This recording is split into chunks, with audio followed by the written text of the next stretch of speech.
Aki-aki, anti-anti, datuk-datuk, paci-paci, maci-maci. Begitulah kalau si Jufazli lah cara dia mau membagi sapaan kepada semua orang. Kalau saya Senong Kuswabun, apa kabar Kunsiko? Begitu kah itu? How are you? Sebenarnya video kedua untuk pagi ini saya tidak sangka-sangka untuk mau buat. Bila saya baca satu komen, ada satu komen yang sangat ilmiah yang perlu saya bacakan kepada kamu semua.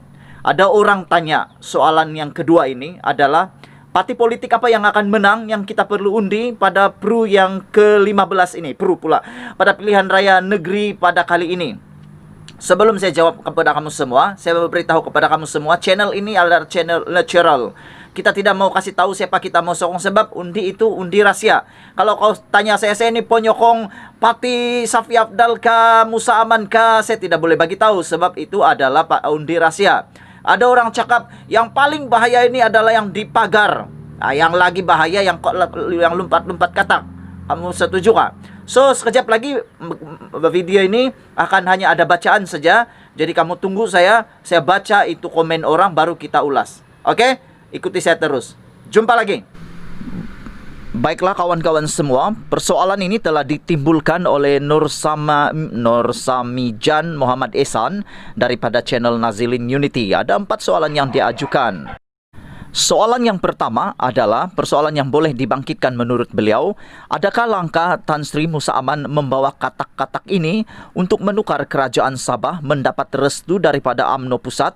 Soalan pertama daripada Nur Samijan. Yang kedua, Tan Sri Musa Aman ini apakah jawatannya di dalam UMNO pada masa kini?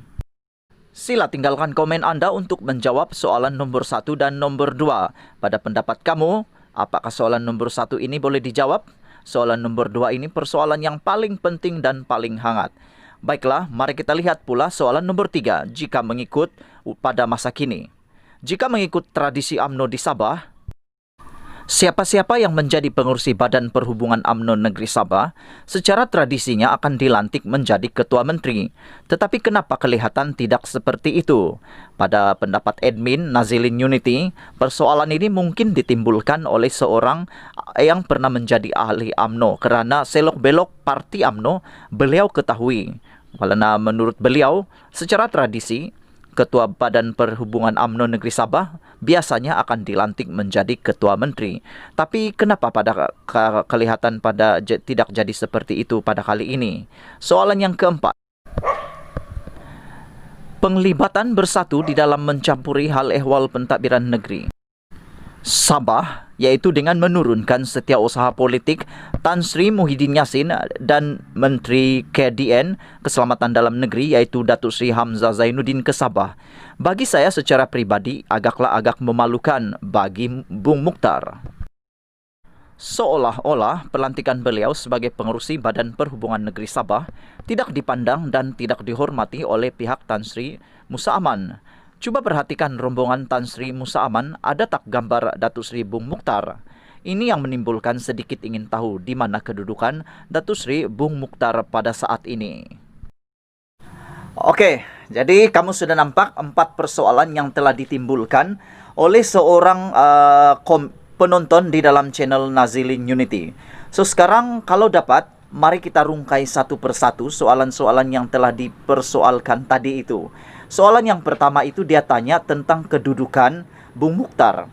Dia selaku pengerusi Badan Perhubungan UMNO di Sabah. Yang kedua, soalan pertama tadi pula itu, adakah UMNO Pusat tahu tindakan Tan Sri Musa Aman itu membawa katak-katak itu? Itu soalan pertama. Yang kedua, di mana kedudukan Bung Mukhtar? Yang ketiga, apakah tindakan mencampuri urusan UMNO daripada bersatu itu diketahui?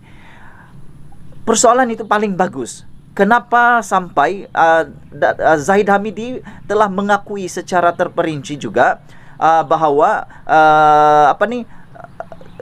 Menteri KDN sendiri datang dan juga setiausaha Tan Sri Muhyiddin Yassin sendiri datang ke Sabah untuk berjumpa dengan TYT.